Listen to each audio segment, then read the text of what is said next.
Le Théâtre national à Beijing est sans conteste en pointe en Chine pour la promotion des opéras occidentaux. Sans se contenter de proposer des adaptations de classiques mondiaux de l'opéra, il propose également ses propres créations qui se basent sur des histoires chinoises.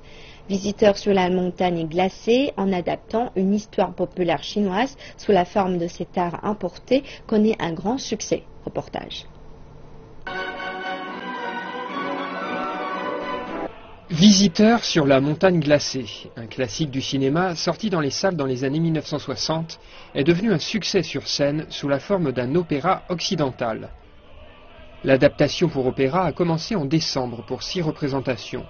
En moyenne, le taux d'occupation des sièges était de 95,4%. 6 airs devenus populaires grâce au film original sont réutilisés pour cet opéra, avec des mélodies et une musique de la région autonome ouïghour du Xinjiang. Ce classique rouge raconte l'histoire de soldats en poste à la frontière occidentale du pays qui cassent une attaque surprise de l'ennemi. Des histoires d'amour se mêlent à l'intrigue.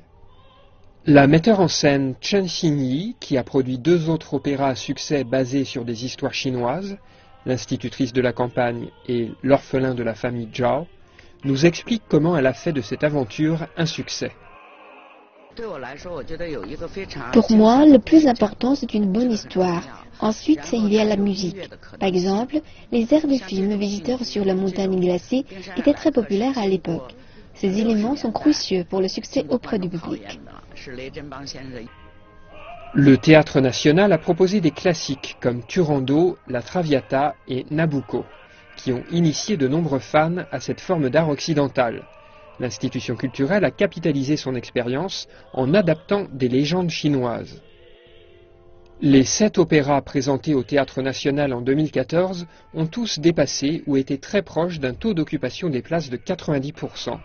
C'est un grand encouragement pour les initiés du secteur, qui vont continuer à ajuster leur création au retour du public.